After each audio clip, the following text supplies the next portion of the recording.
evening. My name is Vanessa Fields, and I am the president of the Philadelphia chapter of NOW. Welcome to our celebration of 50 years of activism for women. I would like to thank those who joined us for our intimate conversation with women in politics, moderated by our PA chapter interim president, Nina Ahmad. Tonight, you are in for a special treat. As we continue our celebration, we will honor 4 local leaders in the women's movement: Jovida Hill, the executive director for the Philadelphia Commission for Women; Elicia Gonzales, executive director of the Women's Medical Fund; and Linda Richardson Posthumously and her sister, Cynthia Waters-Tynes, the founders of Triple Jeopardy. Triple Jeopardy was formed in the 70s and addressed the intersectionality of race, gender, and income. Tonight, this organization is being recognized for its impactful work during its existence. You will also hear from our dynamic keynote speaker, Senator Pat Spearman, who will speak about intersectionality and inclusion. Philly Now would not be celebrating 50 years of advocacy for women without its loyal membership and leadership. Special thanks to our Vice President, Ethelyn Baylor, Treasurer Carol Stooks-Baylor, Legislative Director Noel Marconi, Education Fund Chair Nina Ahmad, Communication Chair Jeanette Jeter, PAC Treasurer Shoshana Bricklin, and our PA Now delegates Karen Bojar and Ernie Bristow. Last but not least, a heartfelt thank you to our generous sponsors and all who bought a ticket or gave a donation. So sit back, relax, and enjoy our celebration of women's advocacy. Hello everyone, my name is Nina Ahmed and I am the interim president of the Pennsylvania chapter of the National Organization for Women. I heartily congratulate the Philadelphia chapter of NOW on its 50th birthday. I proudly served as the president of Philadelphia NOW, myself being elected in 2013. Our slate brought in a new era for Philly NOW by being the most multiracial and multi-generational board in our history. I'm so excited to say our current president, Vanessa Fields, has continued in that tradition of being a diverse and inclusive organization.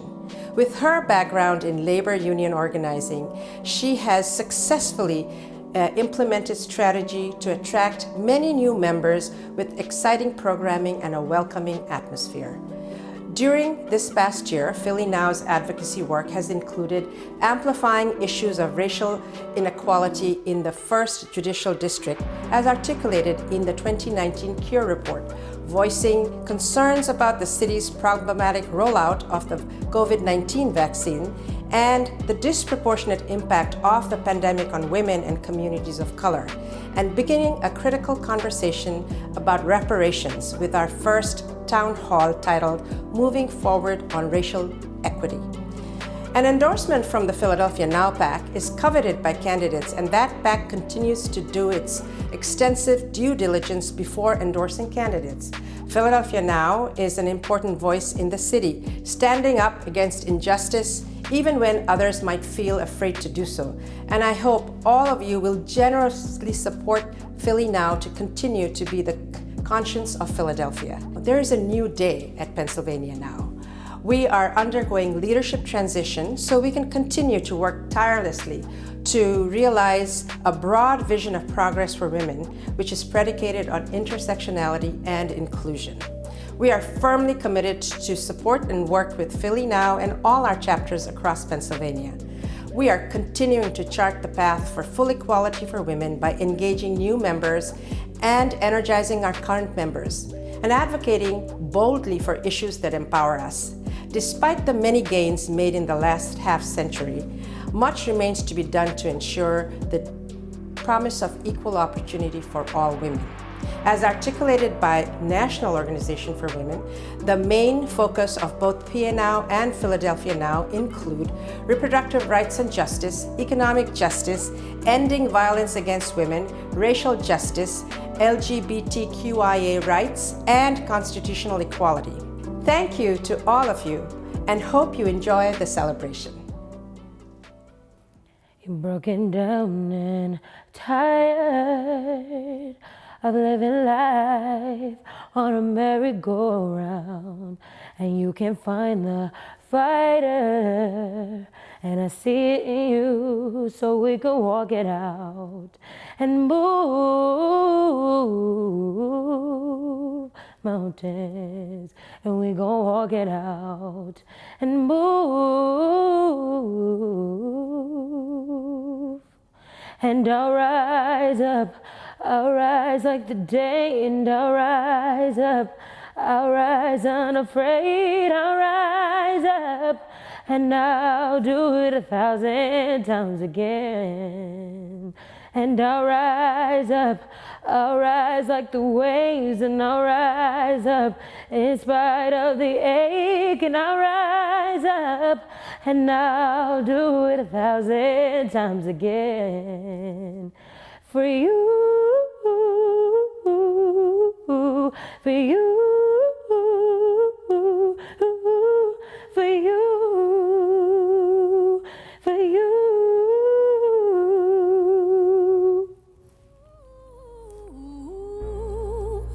Mountains, and I'll rise up, I'll rise like the day, I'll rise up, I'll rise unafraid, I'll rise. Patrick Glennon published a story about the history of now in the Philadelphia Inquirer and wrote, "One of the most pivotal years in modern U.S. history occurred half a century ago.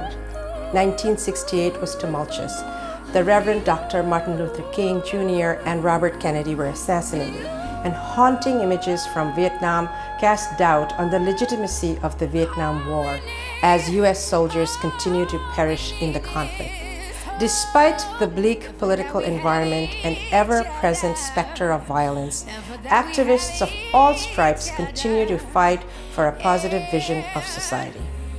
And in Philadelphia, a chapter of the National Organization for Women began to take shape in 1968 thanks to the efforts of local feminists. In 1971, 50 years ago, the Philadelphia chapter of the National Organization for Women was finally incorporated and began laying the groundwork for the feminist movement in Philadelphia, realizing a broad vision of progress for women, predicated on intersectionality and inclusion. Our founder's mission was to form an organization dedicated to the proposition that women, first and foremost, are human beings who, like all other people in our society, must have the chance to develop their fullest human potential. Now provided an important vehicle for feminist activists during the late 1960s. Even though scores of progressive groups were active during the period, many excluded women from leadership roles and failed to integrate issues relating to women's rights into their agendas.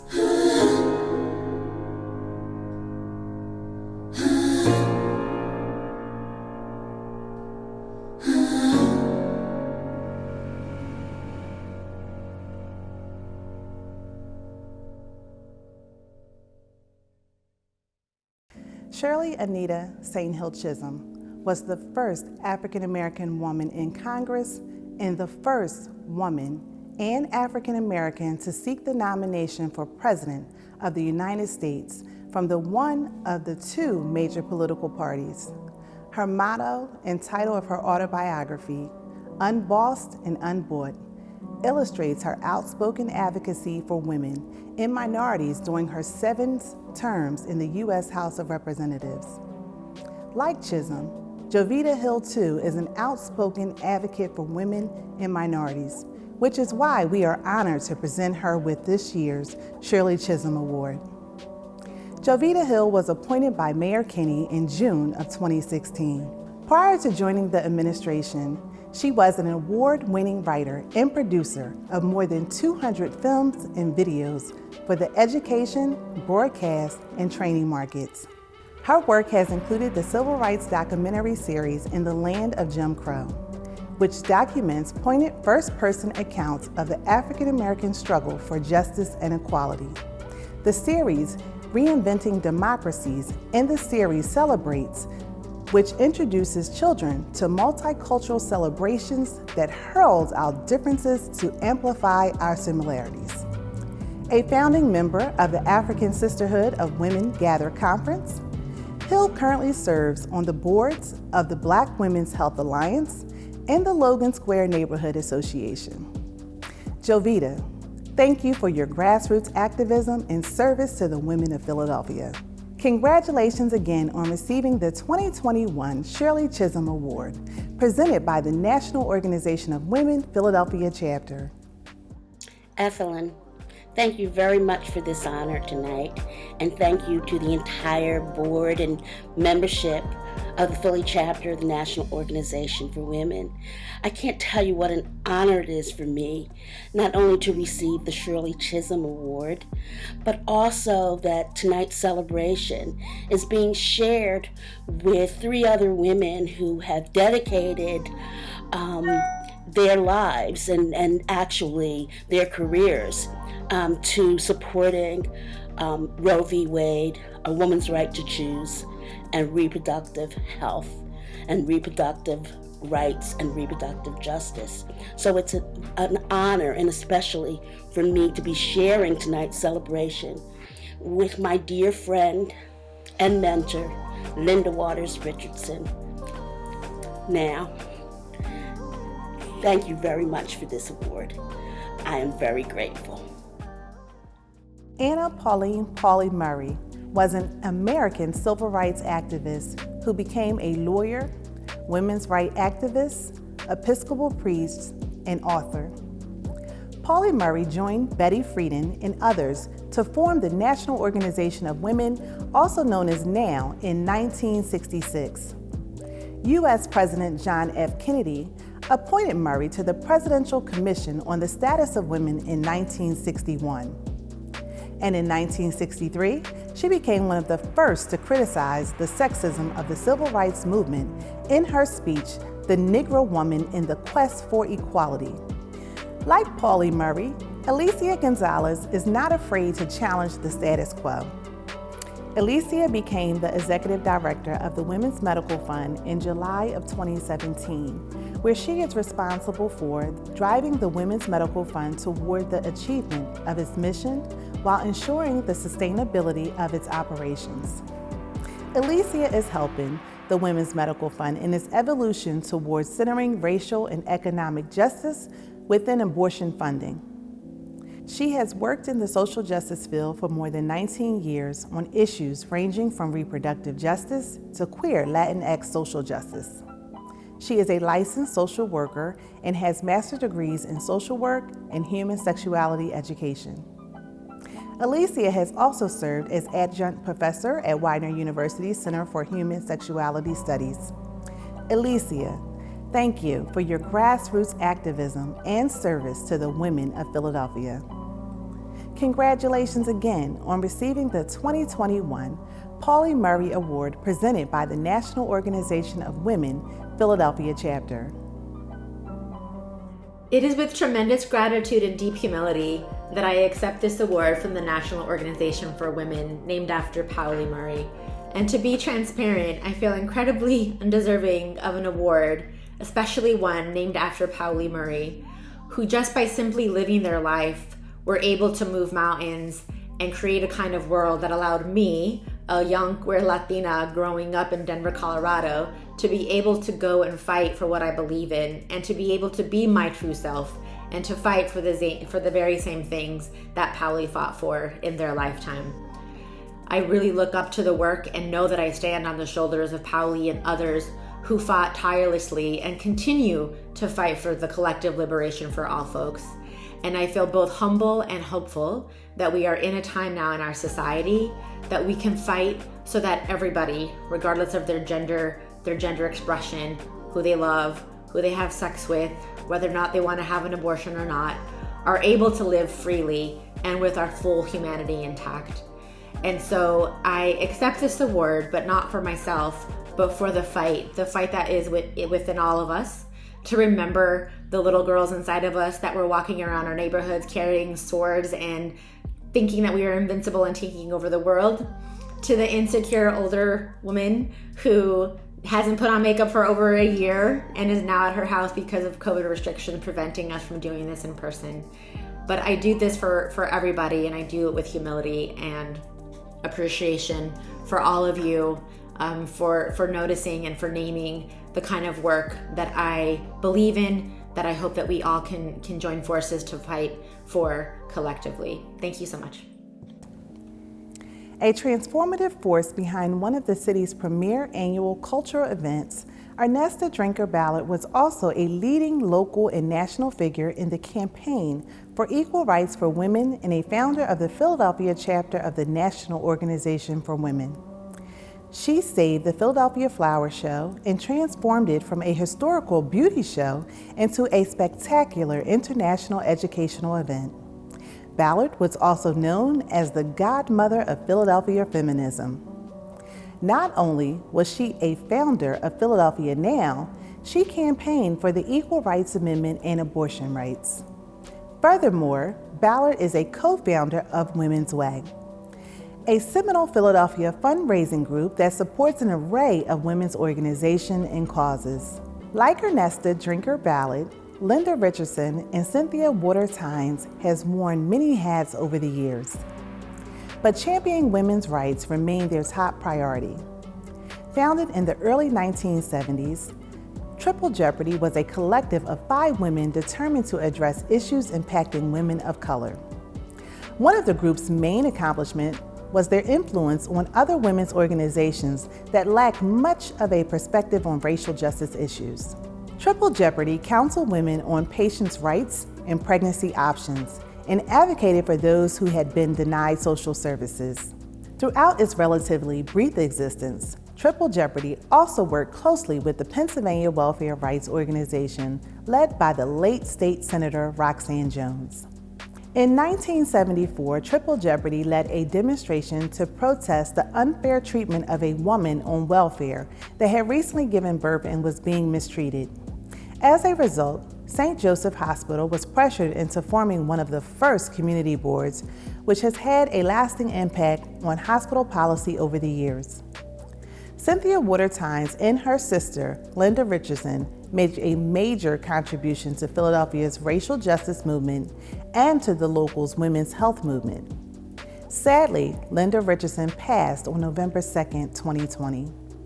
The sisters' work with Triple Jeopardy in the 1970s is a compelling example of the unpaid community activism that has an economic value that must be recognized.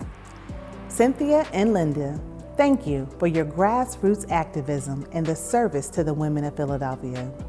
Congratulations again on receiving the 2021 Ernesta Ballard Award, presented by the National Organization of Women, Philadelphia Chapter. Good evening. I'm incredibly honored to receive the Ernesta Ballard Award as one of the members of Philadelphia Triple Jeopardy, and thrilled that it comes from Philadelphia's National Organization for Women. Over 47 years ago, Philadelphia Triple Jeopardy was formed by a scrappy group of 5 young African American women. We took our name from a newspaper published in 1971 by the Third World Women's Alliance, one of the earliest groups advocating for an intersectional approach to women's oppression. Triple Jeopardy stood on the front lines with our allies at protests and demonstrations in Philadelphia, Harrisburg, and Washington, D.C., demanding changes in policies regarding the war in Southeast Asia and liberation movements in Southern Africa. We marched for reproductive rights, an end to sterilization abuse, welfare rights, and justice for all women of all classes and all races. Sadly, as we all know, the fight is far from over. Old threats persist and new ones arise every day.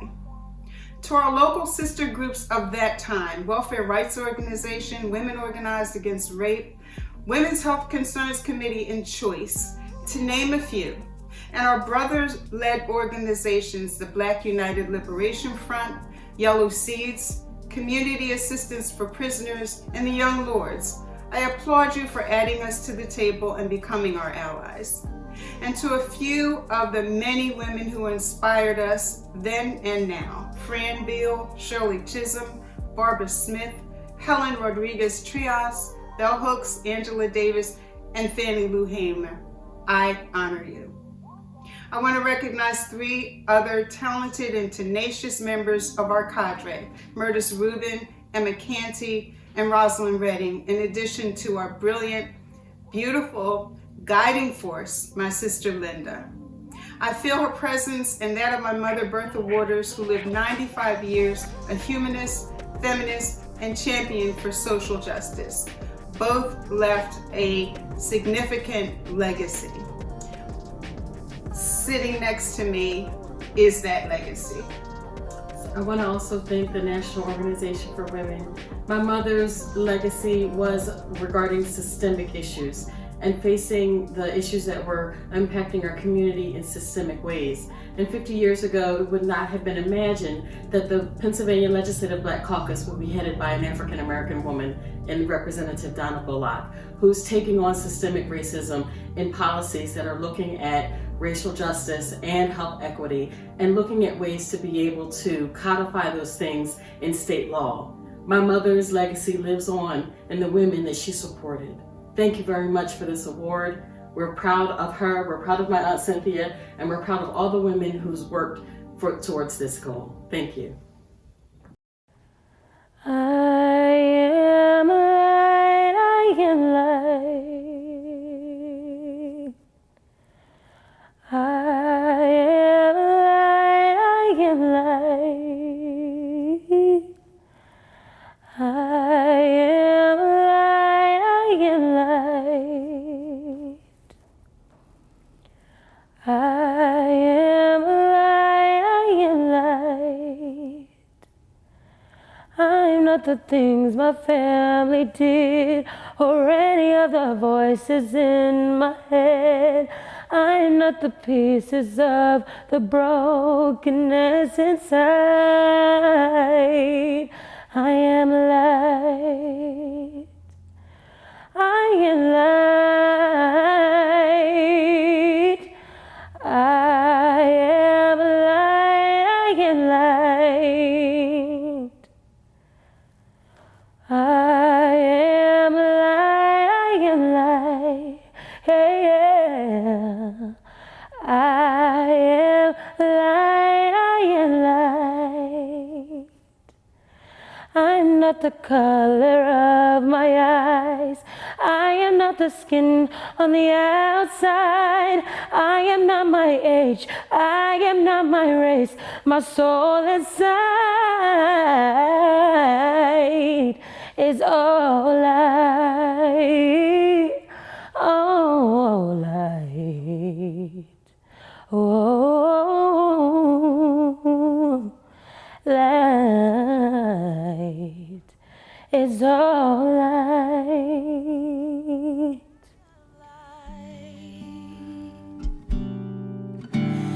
I am light, I am light. I'm not the mistakes that I have made or any of the things that cause me pain. I am not the pieces of the dream I left behind. I am light. I am light. I am light. I am light. I am light. I am light.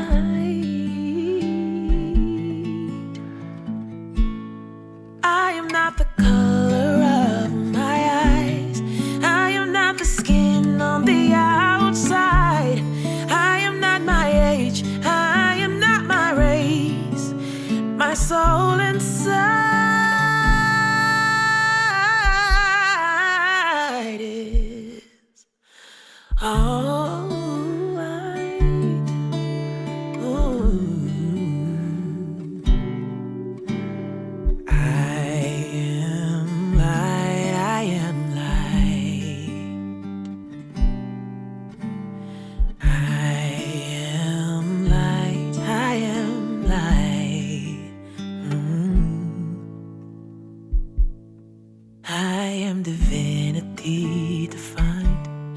I am the God on the inside. I am a star, a piece of it all. I am light.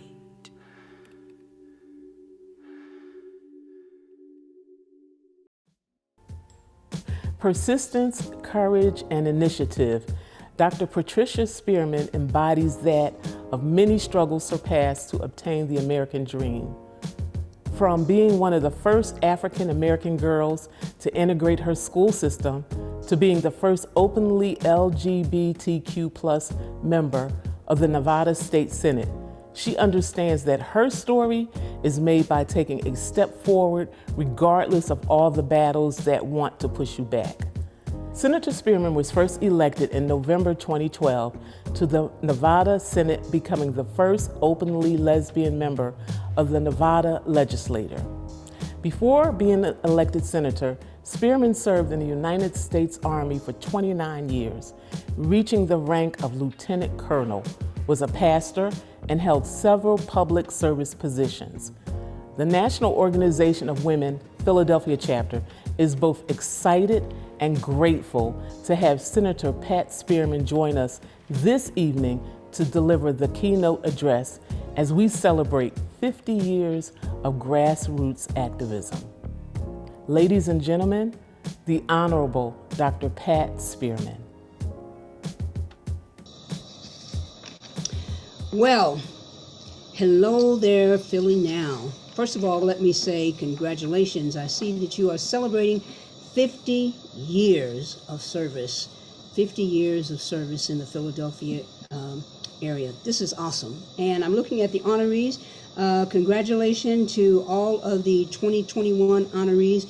Looking at your accomplishments, I know that it's well-deserved, and I am indeed honored and humbled to be asked just to say a few words. So thank you for this honor, and thank you for the opportunity to share in this anniversary celebration. So let me tell you a little bit about myself. I am Senator Pat Spearman. I serve Senate District 1, which is most of North Las Vegas here in Nevada. And North Las Vegas is a real city. It's not the north part of Las Vegas, so it's the city of North Las Vegas. I have been serving since 2012, and that's when I was elected. I have served in on various committees as chair, legislative operations and elections, commerce and labor, which is where I am now. I've been on growth and infrastructure, a number of areas that I've served. And, that's one of the things that I would say anyone who's looking at going into politics, make sure that you try to get a wide array of opportunities in terms of serving on committees. It's a wealth of knowledge that you can gain on committees that you probably wouldn't gain anyplace else. So been serving here since 2012. The thing about politics is it's one of those things that kind of drew me, but at the same time, if you've been in politics for a while, you know that it's a love-hate relationship. There are a lot of things that you like about it. What I don't like about it, I don't like the games sometimes that you have to play or that people play. I was drawn to politics because I saw it, especially this office. I saw it as an opportunity to really continue serving people. There's so many people out there who, when they go to the ballot box, and they either check your name off or push the button for your name or whatever, they are expecting us to do something. And they are not expecting us to get to wherever it is, Carson City, which is our state headquarters, or Washington, or wherever. They're expecting us to get something done. So I really got involved in politics because I wanted to get something done for people. My first foray into politics was really in Texas, while I was still in the military. And I was talking a lot about what the school system was and was not doing, and how some people, most communities of color, were not being served correctly, and about how we treat our teachers. I don't know what this whole thing is about vilifying teachers and vilifying public education, and I would say that all the time. And so there was a seat that was going to be vacated by a a long-serving member, and I got the call and said, at the time I was also pastoring the church, and it said, Pastor Spearman, it's time to put your money where your mouth is. And I'm like, what are you talking about? They told me there's a seat available and said, you talk so much about it. So if you run and get elected, then you can do something about it. And I ran. I threw my hat in the ring, and it was me and I think it was 7 other people. And they had this little cute name. You know, they always do this to women. They, you know, it was Snow White and the 7 dwarfs. They never do that to men. They never do that to men. They always do something like that to women. Long story short, it really didn't matter what they called me. It only really mattered what I answered to, and I answered to, you are the winner. I won that seat in 1990 and served for a brief period of time as secretary, and then was elected to be president of the school board. While in that position, one of the things that I kept saying needed to happen, I kept saying we've got to raise teachers' salaries. So we were able to raise teachers' salaries. We were also able to put an emphasis on recruiting more teachers of color and diversifying the teacher pool, because we had, in San Marcos, there were mostly black and brown communities, mostly black and brown children, students in schools, but we did not have that reflected in our teacher pool. So we were able to do that. We were also able to pass a bond issue that was, I think it was like the 4th time that it was brought up. And before it failed and failed miserably. And one of the things that I said as we began the campaign to get this done was, people were saying, well, I don't have any kids in school, so I don't think that, you know, I should have to pay taxes for this bond issue. And I basically said to people, I'm doing it. I'm going to vote for it because it's the right thing to do. But even if you don't want to do something that is altruistic, if you want to be mercenary or selfish about it, you ought to want better schools, because at some point in time, when you retire and you are waiting for your retirement check, you want to make sure that people who are cutting that check know the difference between $7.49 and $749. And so we were able to get that bond issue passed, able to do a number of other things, and I really liked it. You know, it's tiring and sometimes it gets on your nerves, but I really liked it because we were able to get some things done, not just for the students, but we were also able to form a partnership with this little company that a lot of people didn't really know a whole lot about in Cupertino, California. The company was Apple, and we partnered with them to develop a distance learning classroom, which allowed our juniors and seniors to take courses from the university without ever leaving campus. So that was one of the things that got me involved in politics in Texas. Here, it was really a matter of looking at what was happening in the community in which I live. I'd retired from the military, was still pastoring a church, and I kept seeing people in my neighborhood. I kept seeing houses in my neighborhood, you know, being foreclosed on. I kept looking around, and I would see more and more people who were out of jobs. And it bothered me because these are hardworking people. And what bothered me the most, though, is the castigations that they were giving to people who were losing their homes. I heard things like, well, people shouldn't buy homes that they can't afford. And I would say, you know, yelling at the TV, you know how we do sometimes. I'm yelling at the TV. They could afford it when they bought it. They got laid off or they were downsized or whatever. And so running this time around in 2012, it was really about wanting to do something that would help the community that looked like it was on a precipitous dive.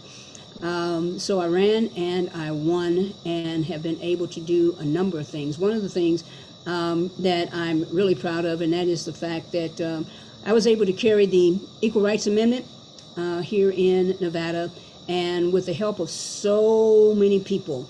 People remember my name, but there are a number of other people whose names I don't know, and whose names you may not know, but trust me, they are there in history. They kept this going. They kept the fire burning to try to get it ratified in the last 3-state strategy, and God blessed me to be able to do that. With the help of God, we got it done in 2017, and it never, I think it's like a 45-year dormancy. And once Nevada did it, Illinois said, we can do it too. And when Illinois did it, Virginia said, we can do it too. And so now we do have the requisite 28 states but for some reason it's still kind of hung up. But anyway, I was glad to do that. The other thing that I was glad to do, and that was to pass an equal pay bill. And now in Nevada, it is illegal to pay someone differently based upon their gender. And we have some very stiff penalties for that. And we also have some clarifying language, because a lot of times people say, well, it wasn't a matter of gender. They've got these other little caveats in there that make it seem like there were differences in what their responsibilities were. So it's illegal in Nevada to pay someone differently. This session, I am hell-bent on tackling systemic racism. It is one of those things that if we don't have the courageous conversations right now, we will never move beyond that. And we must move beyond that, because we are not yet a perfect union. It is systemic racism that one of the things that's keeping us from becoming that. And so everything that I'm working on this time around has to do with dismantling systemic racism. I'm looking at it from the standpoint of healthcare. We all know that women and members of BIPOC communities have been more severely affected by COVID-19. I still carry some of the vestiges of my bout with COVID back in December. So I'm not in ICU. I'm not all the way back to my full self, but thank God I am on the road to recovery. So healthcare. The other thing that I'm looking at is how we are treated in the healthcare system, because so many times when women present themselves to a medical person, a doctor, so many times we know what's going on in our bodies and we know what that feels like. But many times we are either ignored or discounted. And I go back to think about Dr. Susan Moore, I believe that's her name, Dr. Susan Moore, who passed away from complications of COVID, a licensed medical doctor, and continued to told the people there in the hospital in Indiana, this is what's wrong, and these are the things that probably need to happen. And she said, I think in one of her final videos, she said, they treated me like I was a drug dealer. And we know that to be true. And so working on bills that will make sure that there is not just equality, but equity in the healthcare space.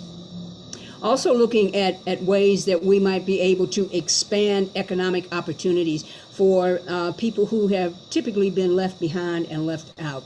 The way that I'm trying to do that mostly is through renewable energy and through economic development, through technology and other innovations. One of the things that continues to happen is women and BIPOC communities, most of the time we get involved after something, an industry has taken off, and after when people are saying, oh, this is the latest rage, and so we apply for employment there.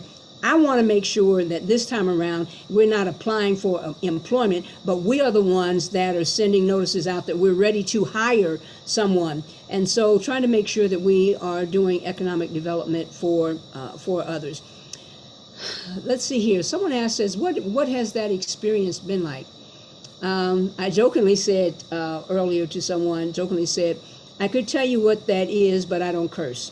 But let me see if I can tell you.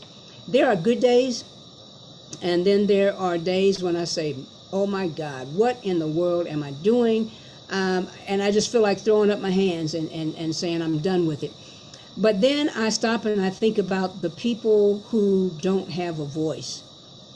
I think about the people who are laboring under some very tough situations, especially during COVID. I think about the people now. I think about the people who have been laid off of their jobs. I think about the people whose hours have been reduced. I think about the people who are trying to hang on to their homes. I think about the people who are panicking now because most of the moratoriums, the eviction moratoriums, will end at the end of this month.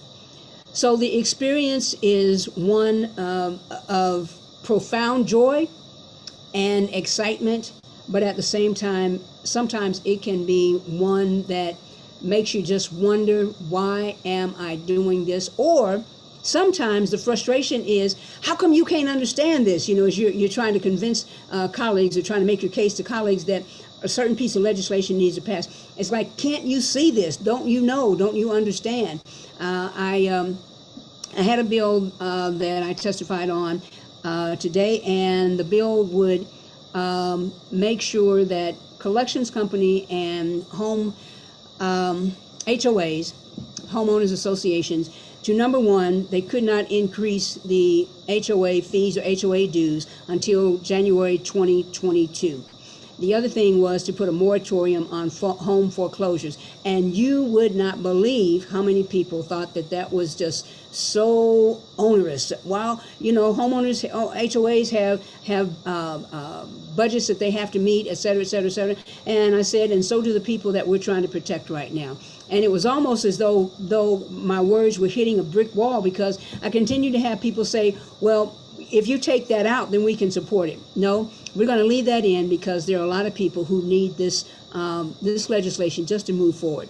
And let me say something about this, because the theme really is this year is talking about the intersection of gender, race, and I'm going to add gender presentation and gender identity.